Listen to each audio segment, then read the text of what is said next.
Good Wednesday morning, I'm Caroline Blair with your Carolina Minute. A Guilford County lawmaker wants to ban public access to police body camera video, but law enforcement officials say the video is an important part of building transparent relationships. Protesters returned to the streets of Baltimore yesterday demanding justice in the death of Freddie Gray. He was arrested in Baltimore on April 12th and died 1 week later. The 6 officers involved in Gray's arrest are suspended with pay. Testing for toxic chemicals has moved into a Winston-Salem neighborhood near Haynes-Lawrence Middle School. The school closed last month after concerns of groundwater contamination near a nearby manufacturing facility. And the rocky road continues for Bluebell Ice Cream, which is taking its product off the shelf for a possible listeria threat. Local businesses are feeling the impact, including a Greensboro ice cream parlor that only sells Bluebell.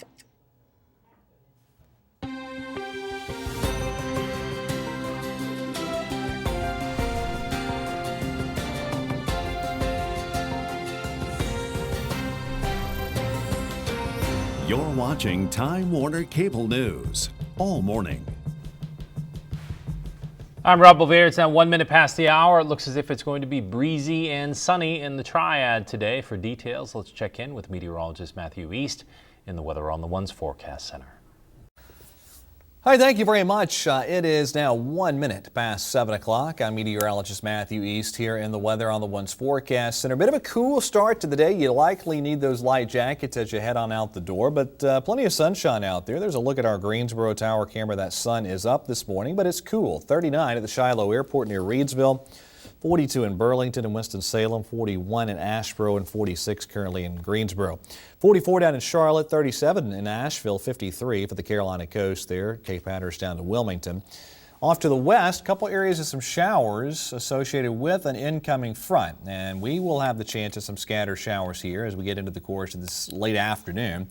High resolution modeling showing you late afternoon and early this evening. That is our window of opportunity.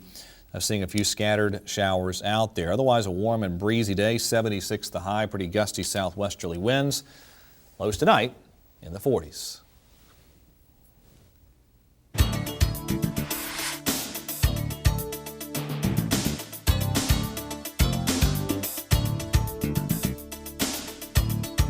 Neighbors of certain Duke Energy coal ash sites across the state are being told not to drink their water due to high levels of iron. The North Carolina Department of Environment and Natural Resources sent letters to people living near the Buck plant near Salisbury, the Allen station in Gaston County, and the Sutton plant near Wilmington. This is video from WBTV Sky 3. But Deborah Graham, who lives near the Buck plant, said she's concerned because she received a letter from Duke Energy in February saying the water was okay to drink. It's so concerning, I'm not going to drink the water. But what is more upsetting is Duke Power has assured me that there was nothing wrong with my water. Graham has hired a lawyer. Testing for toxic chemicals has moved into a Winston-Salem neighborhood near Haynes-Lawrence Middle School. The school closed last month after concerns about a plume of groundwater contamination from a manufacturing facility across Indiana Avenue. The city installed 17 wells because tests from nearly 10 years ago showed the plume had extended past the school. With everything that's been going on in the community and everything that's been going on in that area, we felt that we should do something to learn for ourselves what the soil contamination levels were.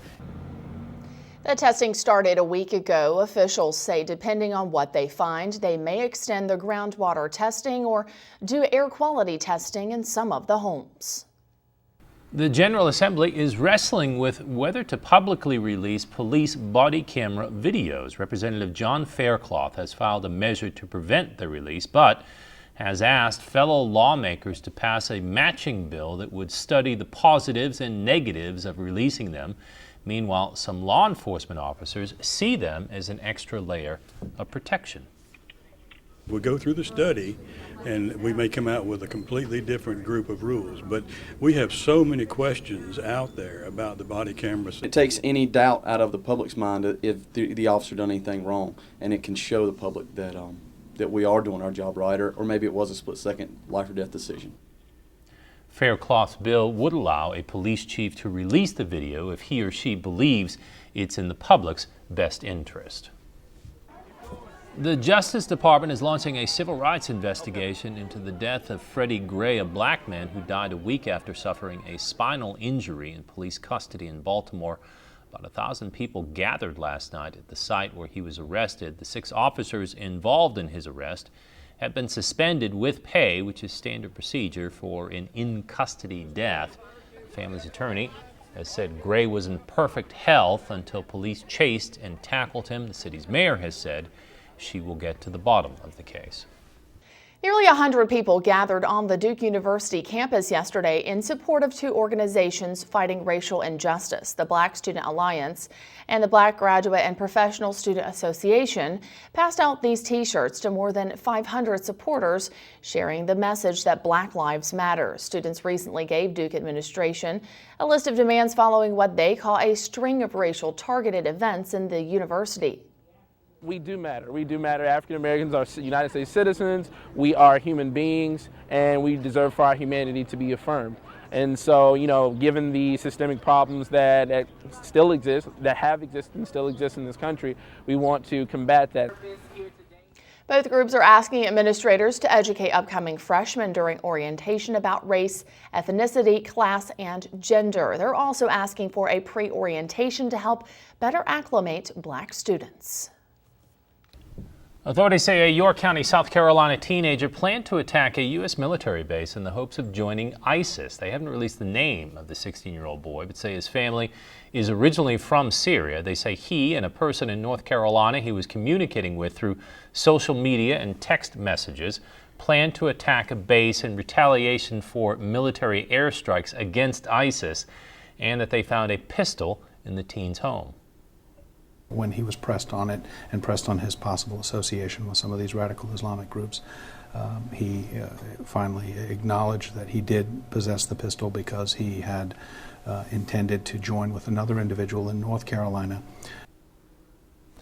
It is illegal in South Carolina for a juvenile to possess a firearm. Authorities say they also found an ISIS flag in the teen's bedroom.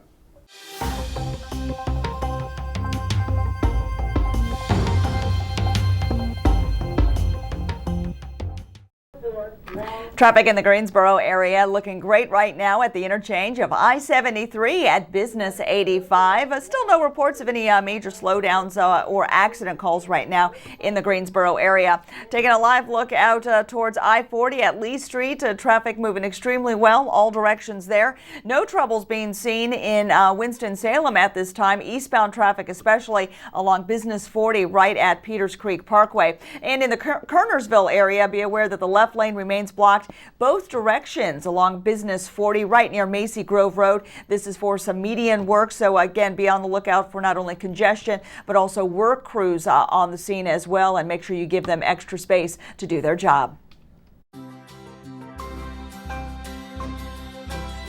Meteorologist Matthew East here along with you. Some pretty breezy conditions out there, especially this afternoon, and then maybe a few late day showers. But how do we wrap up the work week? I'll tell you all about it coming right up.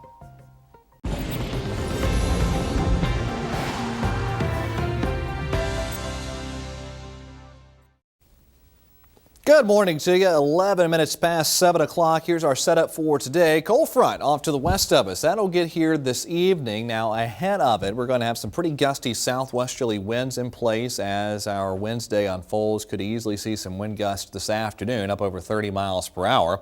This morning it's cool and quiet. A lot of 40s across the Piedmont, the foothills, 37 in Asheville, Carolina coast, Outer Banks down to Charleston, sitting in the 50s. 39 at the Shiloh Airport up in Rockingham County, 38 down in Troy. Everybody else in the lower mid 60s this morning.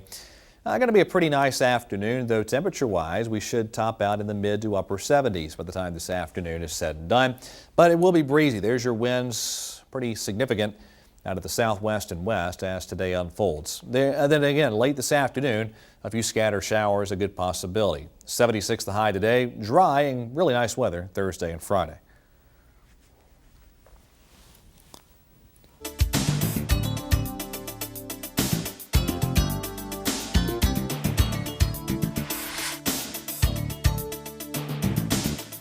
The Greensboro Greensboro Farmers Curb Market midweek market kicks off today with lots of fresh produce and dairy. But along with all that, the market is trying to help families struggling with food hardship. Our Elise Michelanis joins us now from Greensboro with more. Elise. Caroline, United Way of Greater Greensboro says the Greensboro High Point metropolitan area has the highest rate of food hardship in the country. They say that more than 100,000 people in Guilford County receive food assistance, and oftentimes they have a hard time finding access to fresh, affordable, healthy food. But that's where the Farmers Curb Market comes in to help. Here now with more on that is Garland McCollum. Thanks for joining us. Thank you for being here, Elise. Absolutely. Talk to us a little bit about what you guys are doing to help people have access to fresh, affordable, healthy food. Well, first of all, we're centrally located in Greensboro in the middle of a lot of neighborhoods, including A&T and downtown, so it makes it easy to get here. We have instituted a SNAP program in the last 3 years where anybody can use their EBT benefits here, buy fresh produce from vendors, meats, eggs, milk, just about anything you can get in the grocery store. The market, along with Cone Hospital, has made available on Wednesdays a matching SNAP benefit where if you buy $15 worth of SNAP tokens, the market will match that with 15 more. So basically the vendors are getting full price for their product, but the customer is getting half price sales. So it's a really good program for using your SNAP. Absolutely love hearing stuff like that. Well, thanks so much for joining us. And if you guys want more info on all of that, all you have to do is just continue watching Time Warner Cable News throughout the day. We'll have more later right on your TV, or you can swing on over to TWCnews.com. Reporting from Greensboro, Lisa Michelanis, Time Warner Cable News. With the onset of warmer weather, a national ice cream recall couldn't have happened at a worse time for one local business. Aussie's Ice Cream closed temporarily when Bluebell recalled all of its products earlier this week following positive tests for listeria in Kansas and Texas. The shop opened last summer and has only carried Bluebell and has no plans to change after the recall. Our hope is to return to Bluebell. Our customers really like it. I trust them at this point that they will find the source of the issues and will correct that. So time will tell. Greer hopes to reopen on Friday. Coming up on Time Warner Cable News, the poverty rate is up in Guilford County schools and budget issues could mean schools in need will get even less help. Stay with us. We'll have that story when we come back.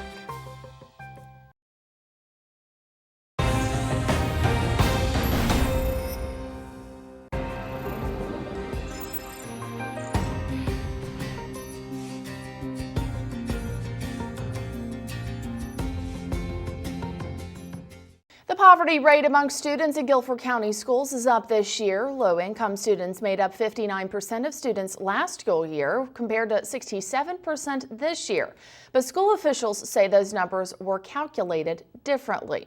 Now, last year's figure was calculated by how many students qualified for free and reduced lunches, while this year's calculation may give a more accurate count. It's based on community eligibility provision data. CEP gets data from federal and state agencies that have already identified students as low income in order to receive assistance. As a result, 58 schools met a 62.5% threshold, which qualified the entire school for free breakfast and lunches. Even as the poverty level is rising in Guilford County schools, the school board has approved Title I funding that is $5.1 million less than what schools received in 2014-2015. Leaders say it's because they're running low on reserves and budget uncertainty at the state level. The federal support helps schools lower class sizes, adds tutoring, and buys teaching materials. To distribute the benefits, school leaders have had to increase the threshold for schools to qualify and grant funds to schools proportionately based on their percentage of low-income students.